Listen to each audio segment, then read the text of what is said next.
So good morning, everyone in the US. Good afternoon, good evening in Europe and Asia. I'm a warm, very welcome from the Center for the Study of Democracy. As you're honored to be a host to the panel today that we are starting together with stars from the Wall Street Journal. And we're looking into this being the first of a number of events that hopefully we will use to decipher or at least show a little bit more of what we can expect in terms of challenges to democracy in the world from the number of elections worldwide. And there is no doubt that the election that attracts the most attention is the one in the US, with Congress convening back into session this week, with the European elections, the campaign going on in full swing. I'm really very happy that we could get our speakers today, and we could work with our senior associate fellow John Bussey, whom I will give the floor to moderate that session, and who has been with the Wall Street Journal for many, many years, has really, truly global understanding of the issues. And I think this is what we need to have right now in order to be able to address all the challenges and issues and questions that I guess our democratic world is facing these days. Just a number of them, a couple of them that I'm going to mark out. In Europe, everybody's talking about how the world's going to change, once the and what's going to happen after the US elections. What is going to happen with the Europe strategic autonomy that President Macron has been pushing forward, or all the new institutions on economic security that Europe has created, clearly in a response that nobody expected, to Russia's aggression in Ukraine, which has been underwritten by China. And I think there is no doubt that currently the challenges on democracy and free market economy underpinned by the rule of law has been launched both on a global scale, but also we could feel it daily within our societies and within the different political parties and different debates that are happening both in Europe and the US, and I'm sure globally at this point. So I very much look forward to a fruitful debate. I will just say that this is an open forum. We very much look forward to your questions in the Q&A session.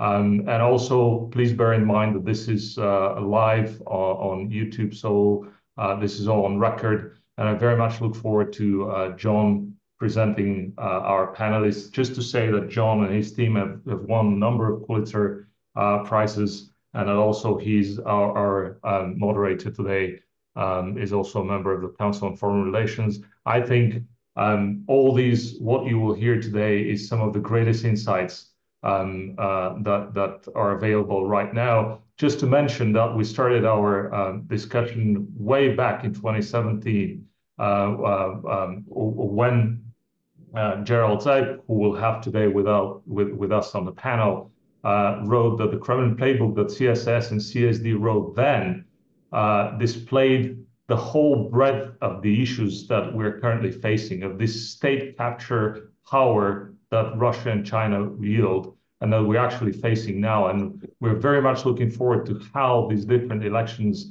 on both sides of the Atlantic are going to shape how our democracies and our generation responds to this challenge. So without much ado, John, the floor is yours, and I look very much forward to the discussion.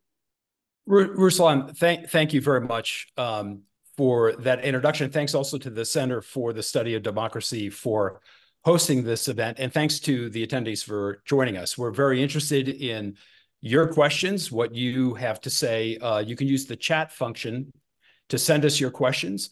We'll compile them, and we will get to them maybe about a half an hour into our discussion today. So please feel free anytime during our conversation to start populating the chat queue with your questions. We're very interested in what you are most interested in. Today, our panel is kind of Washington and politics, Europe politics oriented. Deborah Ball is the Journal's recent deputy coverage chief for Europe and has a long experience in covering politics from the countryside and then regionally. Jerry Seib is the former executive Washington editor and Washington bureau chief for the Wall Street Journal for years. Aaron Zitner is an editor and reporter in the Washington bureau of the Journal and does a lot of our polling. So he's got a good sense of the demographics of what's happening in the political ecosystem in the United States. So with that, I'd just like to start with Jerry. Jerry, we've come a long way in the Republican Party from Ronald Reagan. You wrote the book on how we got here. You titled it, We Should Have Seen It Coming. Explain to us, I'm going to give you the kind of difficult task in a couple of minutes of summing up. How is it that we got to this point in our politics, and why is it that the voters seem so angry? Yeah, well, happy to address that. It's not a simple question, John. But first of all, thanks to the Center for doing this and for having us. It's an important topic. The question you raise, and the reason I wrote the book was that I couldn't figure out the answer to the same question. I witnessed the 4-decade arc of the Republican Party from Ronald Reagan to Donald Trump. And after that arc had been completed in 2016, I still couldn't figure out how it happened. Ronald Reagan, true conservative, Donald Trump, populist nationalist, very different outlook on the world, very different view of policy, very different philosophy. How did this party make this journey? So I went back and through the rear view mirror tried to look at the answers to that question. And there's not one answer, there are multiple answers, and it's a complicated path. And it's, by the way, a path a lot of democracies in the Western world, including in Europe, have traveled as well. But I found there were three main factors that stood out when I looked back over the period that helped produce the rise of Donald Trump and the populist movement.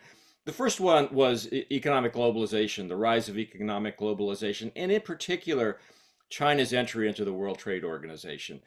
You can look at the decline of American manufacturing jobs over time, and the line goes down steadily, but it drops precipitously after China was admitted into the WTO.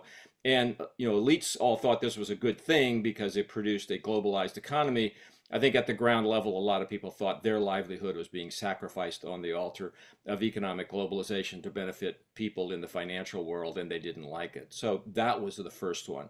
The second factor was the 2008 financial crisis, when there was a giant crisis in the financial markets. Wall Street and the financial world got bailed out. A lot of regular people didn't, lost their houses. The system seemed unfair. And it kind of it pointed to the rise of economic inequality more generally in the economy. And the third factor, and this came up over and over again over the 40-year period I looked at, was the failure to solve the immigration problem. I mean, repeatedly the system, and this is both parties in the US, failed to fix an immigration system that everybody agrees was broken and that has produced a kind of a sense of lawlessness on the southern border. I think those factors came together to produce Donald Trump, and two endless wars in Iraq and Afghanistan didn't help. And I would just add that the genius of Donald Trump was that he understood these things and he knows how to push each of those buttons. It doesn't mean he has solutions, but he knows how to capitalize on the problems. Aaron, Jerry just gave us the macro view of it. Let's go down to the micro. You did a piece over the weekend on Pittsburgh, and you described what's happening there in the change of loyalties of various demographics and economically affected groups. Describe what is happening in Pittsburgh as kind of a microcosm of what's happening elsewhere in the United States. What's a Democrat in the United States now? What's a Republican? Where do they reside? And how has that changed?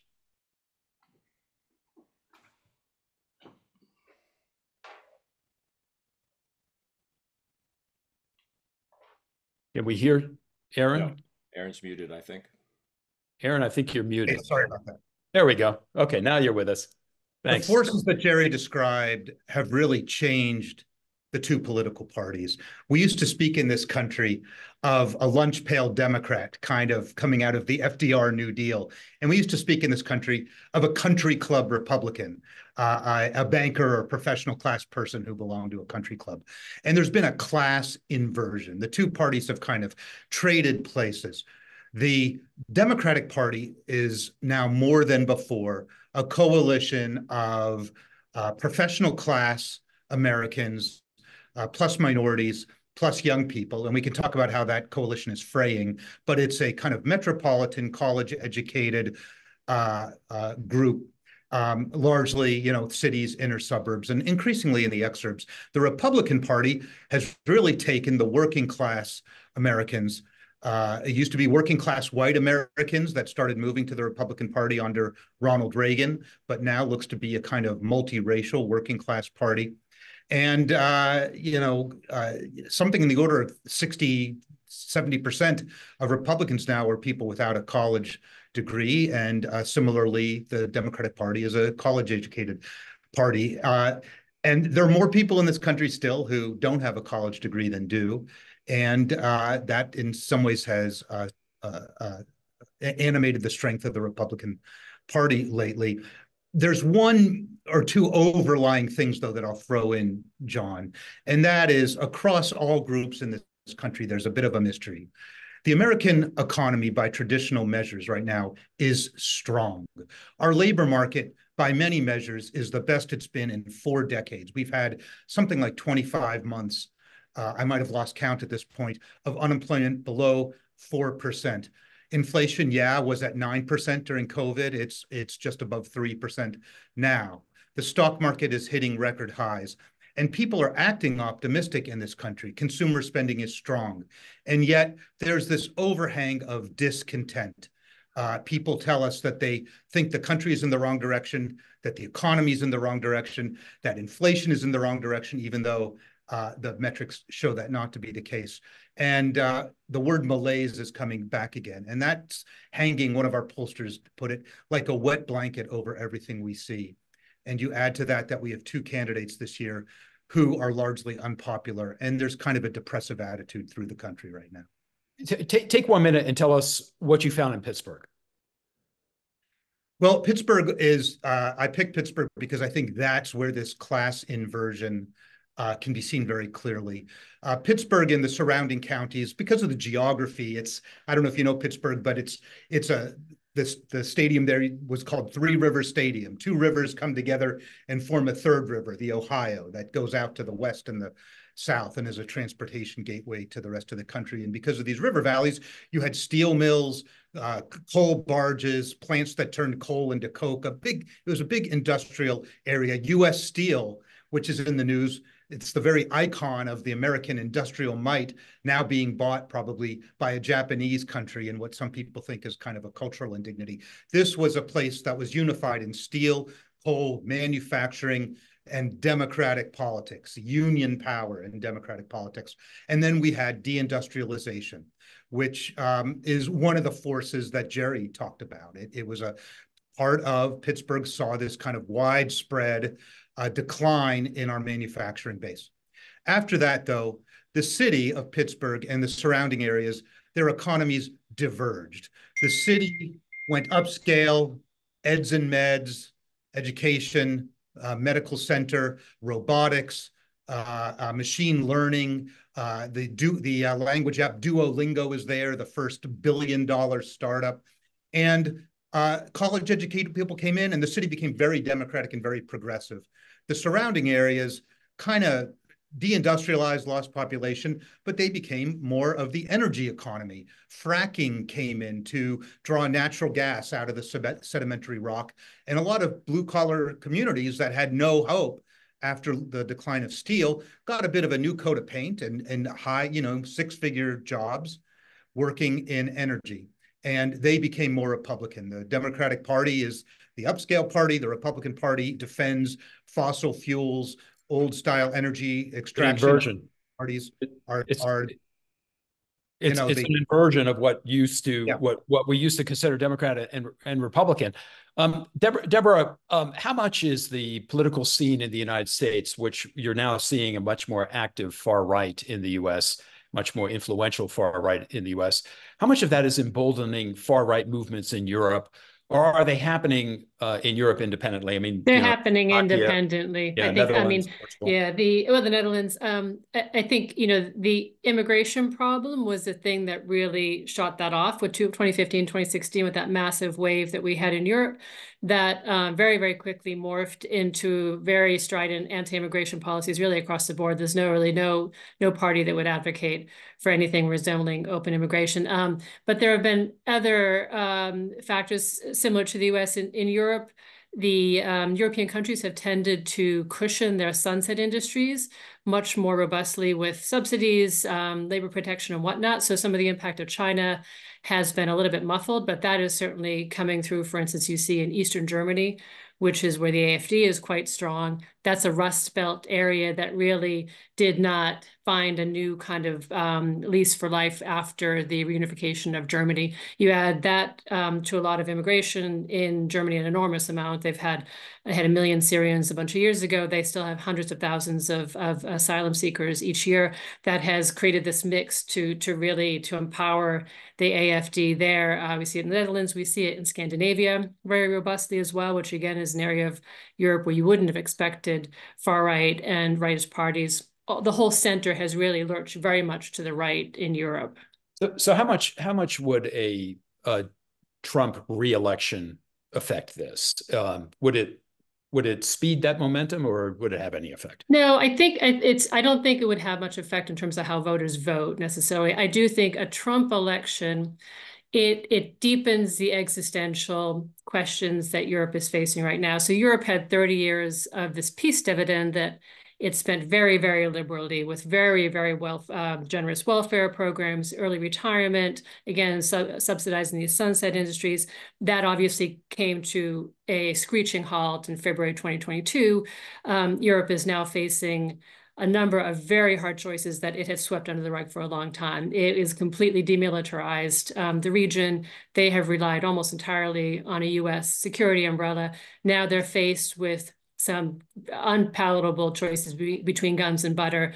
That does not help the domestic situations in different countries when you can't really offer any carrots these days on pensions, health, education, infrastructure, that sort of thing. Right. I mean, if you're spending more on guns and you have to spend, as a result, less on butter, what is it that has an obvious effect on politics in Europe? I think that's part of the reason the leftist parties are struggling pretty much everywhere, because they really don't have a whole lot to pull out of their goodie bag right now. I think we'll have a leftist government in the UK, but that's more a function of the Tories having overstayed their welcome. But otherwise, on the continent, we have no leftist center governments. Yeah. Jerry, it's not just the US presidency that we're having an election for, it's Congress as well. All of the House, a lot of the Senate is up for grabs. What kind of changes might take place? What are the consequences?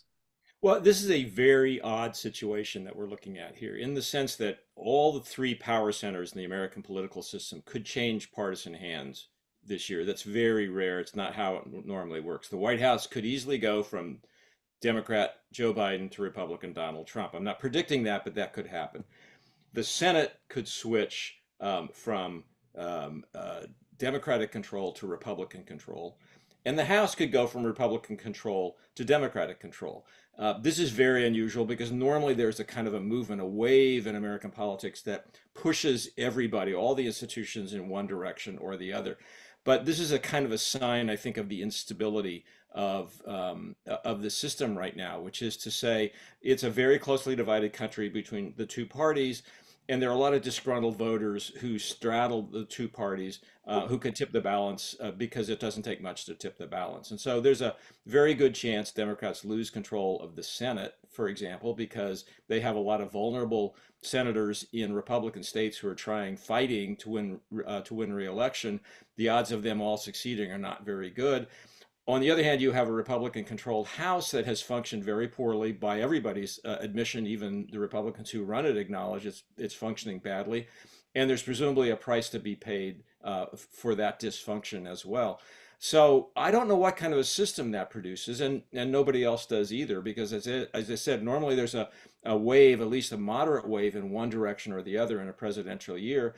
Now there seems to be a disconnect, and the idea that people we had embraced over the last couple of decades, that people voted when they were in the mood to vote Republican, they voted Republican up and down the ticket, or when the mood to vote Democratic, they voted Democratic up and down the ticket.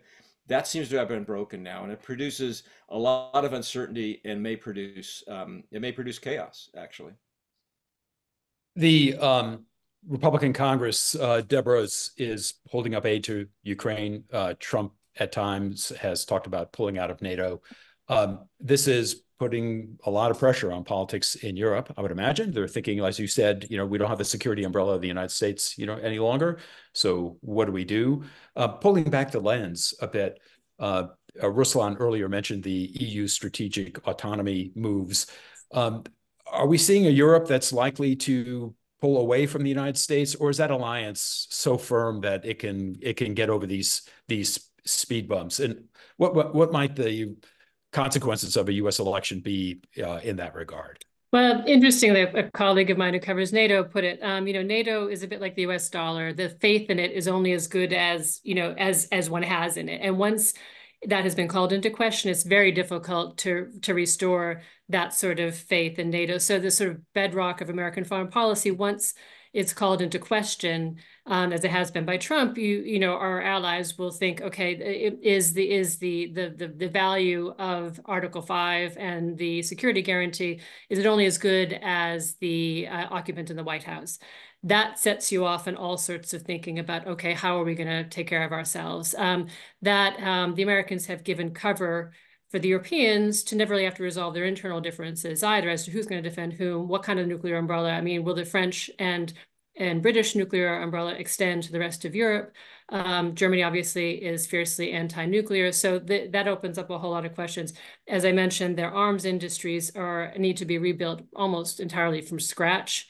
Integrated and new security guarantees have to be established. I think Europe has some basic fundamental thinking to do within Europe. There are very big differences. The East, the Baltics, obviously have an existential question around Russian aggression. They're not far from it. Will Putin go after the Baltics at a certain point? There's very big ethnic Russian populations there. Further away, the concern is a little bit less, but I think all of this, the difficulty that the U.S. has had in getting the money through Congress it caused the Europeans to finally say, okay, we are in this probably on our own for the long haul. Jerry, the same question to you. How is the election likely to affect the alliance between the United States? Is it fraying, or is it not as seriously strained as some of the rhetoric would have you believe? I think the strains are pretty serious. I mean, in doing the book that you referred to earlier, I interviewed John Kelly, who was Donald Trump's White House chief of staff, who said that then President Trump in 2018 came very close to simply trying to unilaterally withdraw from NATO. And there are some who served in that first Trump administration who think in the second Trump administration, if there is one, he would complete the job of withdrawing from NATO. Now, it's not that simple, that you can't unilaterally do that as a president. But as a sign of the lack of Trumpian commitment to NATO, I think it's a pretty serious situation. Now, having said that, I also believe that there are pockets of strong support for an internationalist America in both parties, and that they may prevail in the election and we may pass the moment. But I think we're at a moment here that's very much like 1952, when there was a real question about whether in the post-World War II environment, the U.S. would remain an internationally engaged international leader in the way it had been through the war years and the recovery from World War II. And in that 1952 election, it was a question of whether Republicans would support Dwight Eisenhower, who was obviously an internationalist, or support Senator Taft from Ohio, who was a virtual isolationist. Eisenhower prevailed, and that was the way the U.S. would function for the next 4 decades. So I think that's really on the ballot this year in every vote Americans cast. And it may be that this may be the election that pushes America in an isolationist direction, or it may be the election in which the fever breaks and that passes. I don't think we know yet. Yeah, and Deborah, just a quick follow-up question on something that you mentioned earlier. I mean, it seems to be kind of a time of decoupling, or at least discussion of that, certainly in the United States, with regard to China. And you've seen that language very much picked up in Europe as well. That's not going to change. Whoever is elected, Biden and Trump, seem very much in accord on a much harder line on China. You've seen federal legislation passed with that in mind in the United States. In Europe, is that an independent theme? Is decoupling from China, from Russia as well, something that could or could not be affected by the United States, or does it have its own momentum? I think it's Europe struggles much more to decouple. They call it de-risking as opposed to decoupling because they are much, much more heavily invested in international trade than the US is.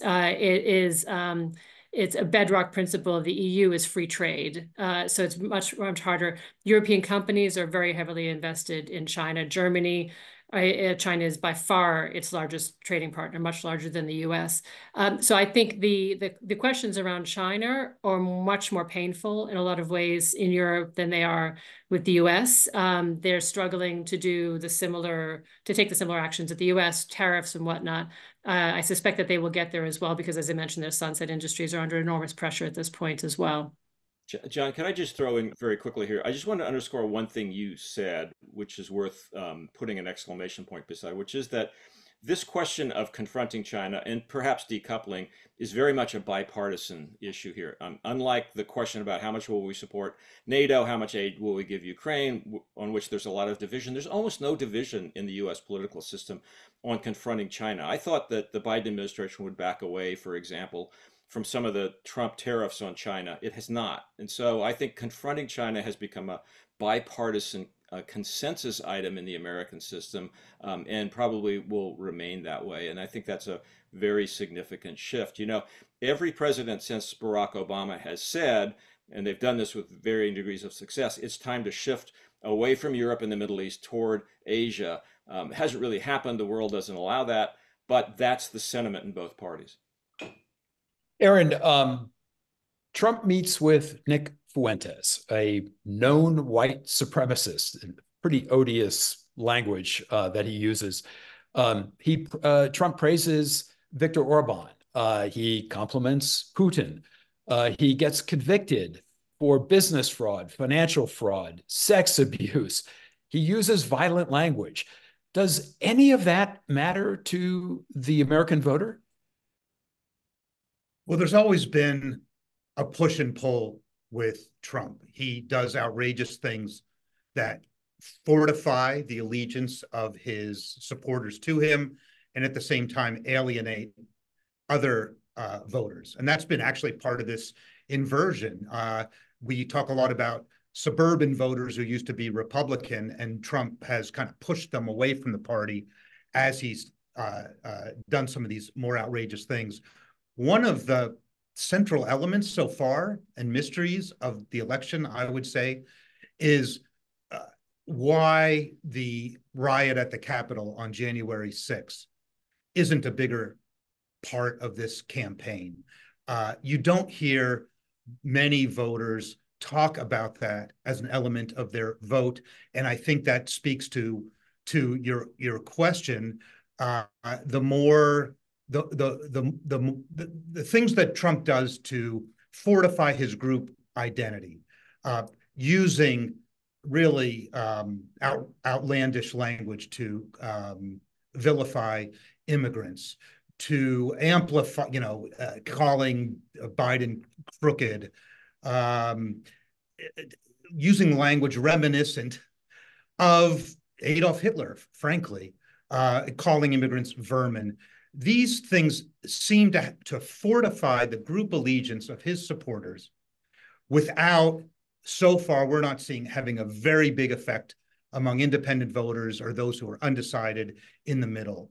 In fact, he is using January 6th, and I'm using that as kind of the symbol of the kind of group identity proposition for Trump, the kind of turning the Republican Party into a group built around the charisma of one man. They've used January 6th to fortify the strength of the Republican Party. January 6th becomes the moment that the Trump movement was kind of born in revolution, and the people arrested for going into the Capitol and defiling the offices of Nancy Pelosi and going in and threatening members of Congress with their lives, and people died on that day, they're the heroes of the Trump movement. So I see this Nick Fuentes stuff, the things he does to kind of wink at the Christian right in some ways and at white voters as amplifying group identity, but not having, that we've seen so far, a big penalty among other voters who are being alienated. The campaign is really just getting underway in some ways, and you're hearing Biden talk about this more, and we'll see if Biden can bring more salience to this part of the Trump identity. Is the behavior, the sort of abrogation of the rule of law, at least the language of that, likely to affect voters in any way, or does that just get subsumed in all of the hurly-burly of the campaign? Well, again, going into this, my personal opinion would have been that this would have been a more prominent part of the discussion. And it's just tertiary, not even secondary in the discussion. We hear a lot of talk about the economy. We hear a lot of talk about immigration. Biden is talking about abortion. In the battle for salience, voters have a lot of things in their minds, and it's the job of the campaign to take the issue that's most advantageous to them and elevate it so that it's top of mind, so that when someone goes to vote, that's the issue they're voting on. And right now, I'm not hearing democracy and the future of democracy as being elevated as a salient issue by Democrats. On the Democratic side, I'm hearing a lot of abortion talk. On the Republican side with Trump, I'm hearing a lot about immigration. But the future of democracy, in my view and in our polling, does not resonate as a top issue. And I find that personally surprising. Yeah, I would agree with that, John. But let me also add one point. Aaron, you and I know that in our last couple of national polls, we asked people, if Donald Trump is convicted of a felony, how would that affect your vote? And there's an erosion of his support by, I think, 5 or 6 percentage points, which doesn't sound like very much and maybe surprisingly small. But in an election like this one, that would be enough to tip the balance. So that's not predictive, but there is a downside risk for Trump in his legal problems. It's just not very obvious right now because at the moment, as Aaron suggests, he's merely using it to ramp up his base and raise money. I want to hit 2 questions quickly before we turn to audience questions because we have a few. Jerry, just kind of picking up on that theme. Trump is a populist, but what kind of a populist is he? He appears to have some authoritarian leanings, some pretty strong authoritarian leanings, but would you put him in that bucket? Would you call him an authoritarian? Is he an authoritarian, and are U.S. institutions strong enough to keep him in check were he reelected? Well, I think, first of all, what he is an anti-institutionalist and an anti-establishment candidate. I think that's really important to note here because I went through this litany at the outset here of the problems that voters saw that have turned them toward populism and nationalism. But what they're really doing is they're turning against the establishment as they see it, the financial and the political establishment in the country. And that's really what Donald Trump is he's a spokesman for people who think the establishment and the institutions are stacked against them. So that's the first thing that he represents. Doesn't translate into a policy platform or an ideology. It just translates into, I'm going to wreck the institutions. I think certainly he's a demagogue. Is he an authoritarian? I think he would like to be an authoritarian, but I think he also discovered in his first term some of the limits to that. And so you get to the key question, which you just raised, is would the American institutions hold and constrain the power of somebody who wants to become more authoritarian? And I think the evidence on that front is actually pretty good and pretty optimistic. The institutions have held so far. So I think that there are a lot of impulses that Donald Trump has and that he articulates that he pulls back from at the final moment. So I think there would be a continuing rise of executive power and a continuing erosion of the power of the establishment and the government institutions. But would it be fatal? I kind of think not. I don't think anybody can do that in the American system. Aaron, on that note, one political observer, Ian Bremmer, said Biden is wrong to run on this platform that vote for me, Joe Biden, because Donald Trump is against democracy and he's going to destroy it. And Ian says that don't run on that because a lot of the Trump supporters don't believe democracy is working for them. and that they're supporting Trump for that reason. So when you conduct journal polls, is that at all apparent in the polling results that people in the United States have lost faith in democracy? Well, it's what you hear from a certain kind of voter, and it comes up in interviews more than in statistics that I could point to. When we talk to people and ask, what do you think when Donald Trump says, I'll be a dictator on day one? What do you think when Donald Trump says, I'm going to use the resources of the criminal justice system to go after Biden? He should be in jail. Some Republicans say, hey, that's what this country needs. The system is broken, and we need someone who can just cut through the clutter and make things happen. The goodwill that this the kind of gray area that laws create, and that men and women in government need to, the extent that government runs on norms and goodwill as well as the rule of law, that we should just blow past that. Some people say, yes, it's time to break the rules. And others say he doesn't really mean it. He's overstating for effect. The system will hold. I'm a little less sanguine than Jerry. I think we're learning that institutions are fragile. So far they've held, but one thing about the Trump proposition in policy and in governance is he's a master of ambiguity. He's a master of kind of overstating things, and you don't know whether to take him seriously or not. Domestically, he's going to change healthcare. We don't know how. The most salient issue domestically right now is abortion. It was only today that Trump just announced his position on abortion, and it's kind of not a position. I'm not going to speak to this. Let the states rule. Immigration, we're told he's going to have the biggest deportation effort ever in American history, but there's no white paper. There's not a lot of details on this. And then when it comes to foreign policy, I don't, as an observer, maybe I haven't paid enough attention, know really what he thinks about Taiwan. How much of Crimea, and Ukraine would he cede for peace? Really what he would do in Israel. These are kind of, he has inclinations and impulses, but what the actual policy is and what the black and white of it is, I think we don't know in so many different areas of what would be a Trump presidency. Let's go to some of our audience questions. Ilyan Vasilev asked this, and Jerry, I'm going to ask you to respond. With two unpopular candidates for the highest office in the U.S., and we're in this interesting situation in which they are unpopular and they're both old. How much weight into the outcome will the votes cast for Robert Kennedy Jr. be? So what is the likelihood of a spoiler? And Jerry, if I could add to that, if you could also comment on the role of independent voters in the United States, whether it's gone up in significance, down in significance, and why that is. Jerry? Sorry, how about that? So there we go. I think one of the great question marks is the role of not just Robert Kennedy Jr., but third-party candidates, independent candidates in general, because it's not just him. There's a Libertarian candidate, there's a Green Party candidate. There is the potential for them to tip the balance. Right now, it's a very muddled picture. It appears that Robert Kennedy Jr. actually may draw away more voters from Donald Trump than from Joe Biden, but the other candidates, the Green Party, the Libertarian candidates, pull more away from President Biden than from Donald Trump. In a survey we did in February, we asked people about the presidential choice in two ways. One was with the third-party candidates on the ballot, and in that scenario, Donald Trump was up by 5 percentage points.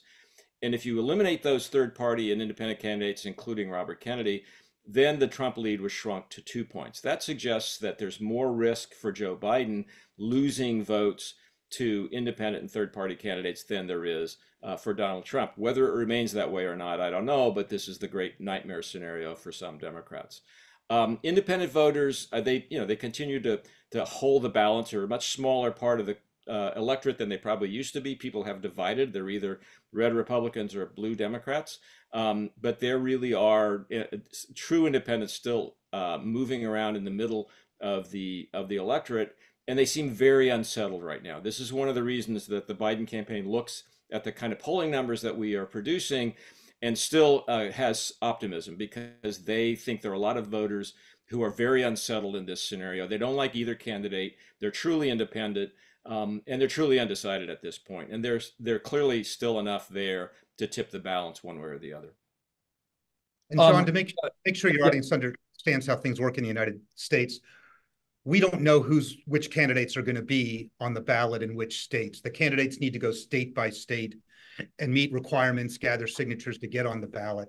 So when you see a poll that has Trump versus Biden head to head, there's going to be no state that actually presents a ballot that's just Trump or Biden. There will be some third-party candidates. And when you see a ballot that tests all the candidates that Jerry listed, right now, Robert F. Kennedy is on one ballot in Utah. So we're testing the effect of these candidates, but we don't know really where they're going to appear on which ballots.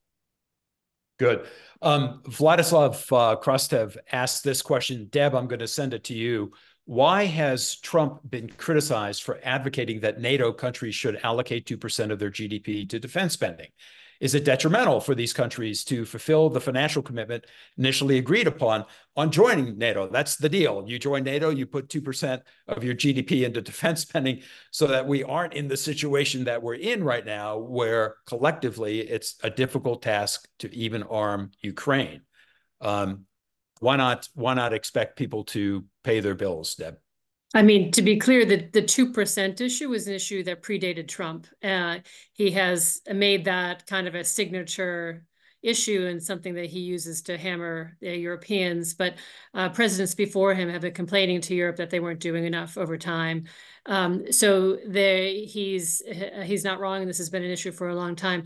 The reality is more and more countries are. I think NATO would like, by its 75th anniversary celebrations this summer, to have a large majority of the countries actually hitting 2%. Within the 2%, of course, there's a lot of details that, some of that money is spent for pensions, some notoriously for blankets, others for guns. And so that's only the starting point. He's not wrong. And I think other presidents have voiced a frustration that Europe needs to step up more. Europe also is acknowledging, the big countries acknowledging, that they have to assume more of their own defense now too. Jerry, the effort to coordinate the reaction to right-wing candidates coming to the fore in Europe. Ryan McLaren asked this questions. The Cordon Sanitaire that appears to have worked in the Netherlands with Mr. Wilders does not seem like it will make a difference with this election. As John Bussey and Aaron Zitner discussed, it only seems to increase group cohesion within Trump Republicans. Does Biden have another strategy to beat Trump? Or, although the incumbent, could the Democrats have gone with a potentially stronger candidate that would deal with the aforementioned fragile fatigue malaise? Well, we can all have drinks later today and discuss whether the Democrats could have gone with a stronger candidate, but it kind of doesn't matter now. The die is cast. The answer may be yes. Look, we haven't mentioned Biden's age here, and let's be honest. His biggest impediment to re-election is the fact that he's 81 years old. Period. Full stop. That bothers people. It's not an ideological or partisan point. It's just a point of fact. So, but set that aside. I do think that it is possible to overstate Donald Trump's strength. He probably has a hold on 43 to 44% of the country that's firm. And there is a delta between that number and the number of votes you need to get to become elected president. So I think that the room for the Biden campaign to pull back some voters that it thinks should be in its category, its column, is there. I think there are two audiences in particular that the Biden campaign needs to win, that it should be able to do well in. One is young voters who are now kind of dangerously lethargical about the Biden candidacy. And the other is minorities, Hispanics and Blacks, particularly young Hispanics and Black males. Those are voting groups that should be available to the Biden campaign. it needs to bring them back home. And if it does, it's possible to get from where he is now to the vote total that he needs to be elected president. I would add one footnote that's a curiosity of the American system that's worth keeping in mind. Joe Biden has to win more than 50% of the popular vote probably to win in the Electoral College. The Electoral College, which is electors elected in each state are actually the people who pick the president, and those Electoral College votes are stacked in favor of Republicans. So Joe Biden has to win by more than a point or two probably to win enough Electoral College votes to become reelected as president. So it's an uphill climb for him. But I think the numbers are still there, and that space in the center is still big enough and available enough to him to make it possible. Aaron, this question from Kirill Kolev, who's a professor of politics at Hendrix College.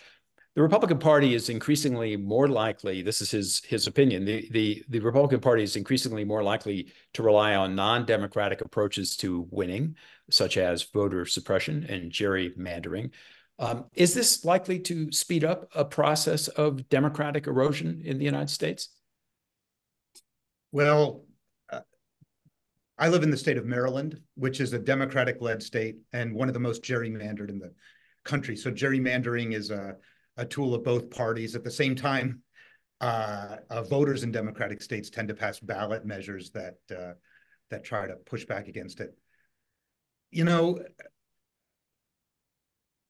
I'm not quite sure how to answer the question. There's a chance that there's another realignment going on right now, which would be really important. And it's what Jerry alluded to. More than the use of gerrymandering or the tactics of electioneering, the Democratic coalition and its future was thought to be what we saw under Barack Obama, a coalition of college-educated, professional class white voters and minority voters. And because this country is getting more educated and more diverse year after year, and working class white voters are becoming less populous year after year, the thought was that the future belongs to the diverse, educated America. Donald Trump proved that wrong. He showed that there's still a lot of working class white voters in this country, and they happen to be in the states that he took away from Democrats, northern industrial states like Michigan, Wisconsin, and Pennsylvania. You know, Wisconsin still was close to 60% working class white in the last election.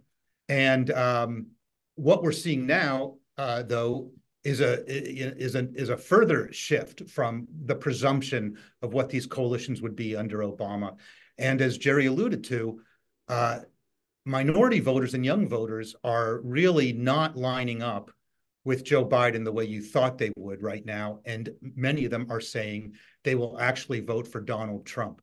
So in our polling among Black voters, Biden right now, and it's early and there are a lot of people undecided, but right now, Biden is running more than 20 points below the share of Black voters that he got in 2020 when he barely won. He's running about 15 points below the share he got in 2020 among Hispanic voters, and about 10% below where he is among young voters. That leaves the question of, is this just about Joe Biden and him not being an inspiring candidate for these people? Or is the Republican Party being successful in their effort to expand beyond the working class white base and become a kind of multiracial party, possibly a multiracial working class party? We will have to look beyond this election to know. But right now, you know, it's Joe Biden's job to bring these voters back who are with him. And I think the future of what these parties are and the democratic America rests in the answer to that question of whether the Democrats can bring back home the voters who have traditionally been with them. You know, I would add just a quick, I'm sorry, Jerry, go ahead. just a footnote to what Aaron just said that also came up in our last couple of polls.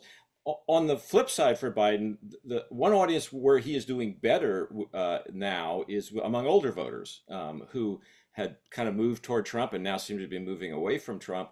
The Biden campaign consoles itself with the knowledge that older voters definitely will show up to vote, even if younger voters and minority voters stay home. So they're doing better among one audience that is certain to show up in big numbers to vote, and that's older Americans. Aaron, here's a question for you from Dean Starkman, who's with the International Consortium of Investigative Journalists. Aaron says the shift itself was one of class, from country club Republicans and to lunch bucket Republicans, and now the GOP is the working class party. All true, but how, besides maybe immigration, is the GOP a working class party in any real policy sense? So why do we think it's economic issues driving white working class shift to the GOP? Oh, there's definitely a cultural element too. A kind of, as Jerry said before, the whole system is rigged.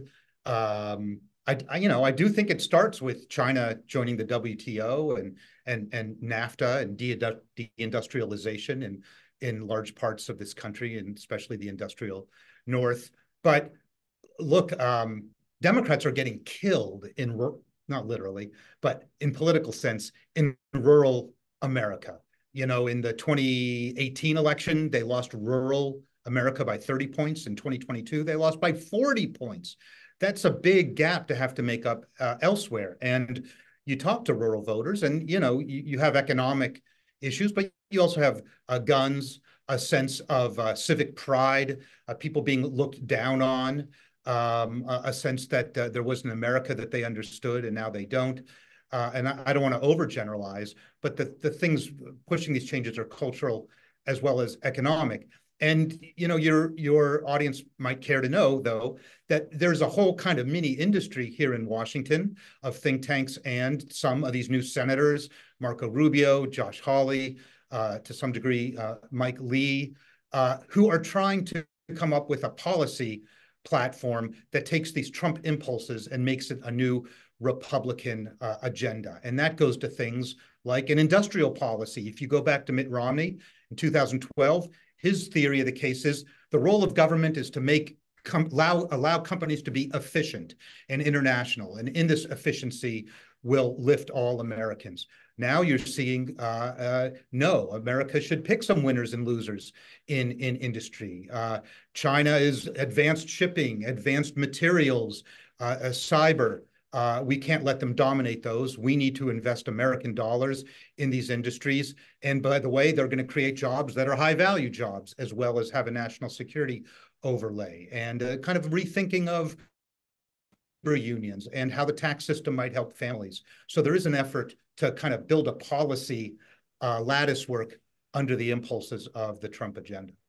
So I want to ask Deb this next question. Start with you, Deborah. We are early in the campaign, as Aaron pointed out. We still have the conventions where the party platforms are going to be more formally announced.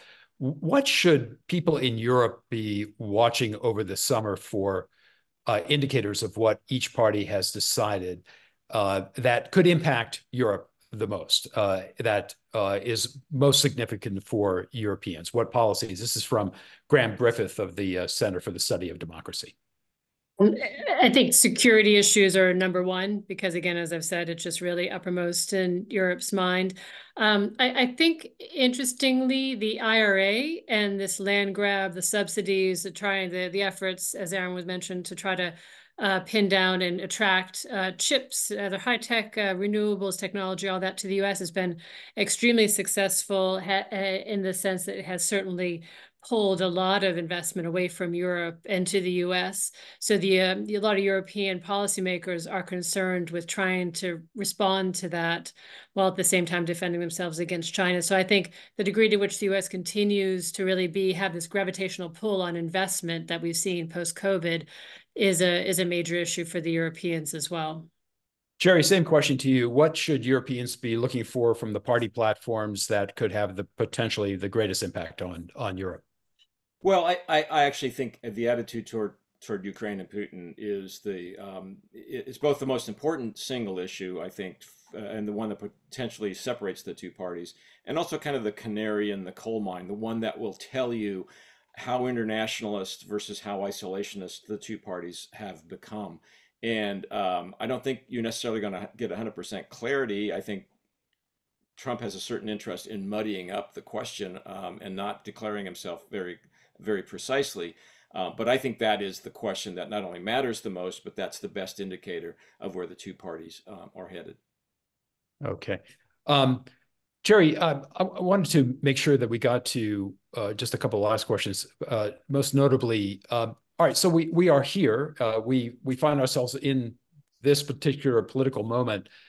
Is this a passing political phase for the United States, or the one that we might even one day kind of refer back to, the way that we refer back to Jacksonian politics and that era of populism? Or do you think that this is a lasting trend in the United States, one that has traction and is now going to that now essentially defines politics in America? I personally don't think we're going to move out of this period anytime soon. I mean, if you think about the long arc of American politics, there was the New Deal and Franklin Roosevelt starting in 1932, and that pretty much prevailed for the next 4 decades or so. And then you had the Reagan conservative revolution, and that was a dominant force, at least in the Republican Party, and for much of that period in politics in general for the next 4 decades.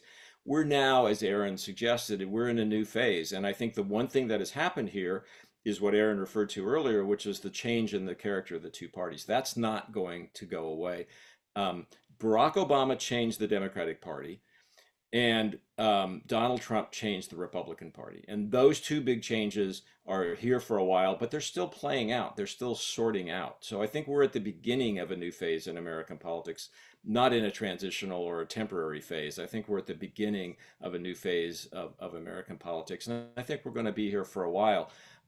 Events have a lot to say about that. The world tends not to sit back and wait for America to sort itself out. It tends to assert itself.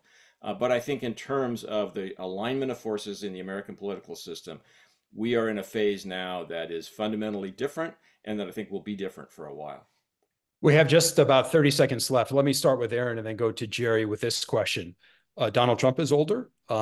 If Jerry is right that we're in a period in the politics of the United States that's going to be with us for some time, who are the likely heirs of the MAGA movement, Trumpism, this populist ethic? Aaron, if you could just give a couple of names quickly and then turn to Jerry for the same, and then we'll wrap up.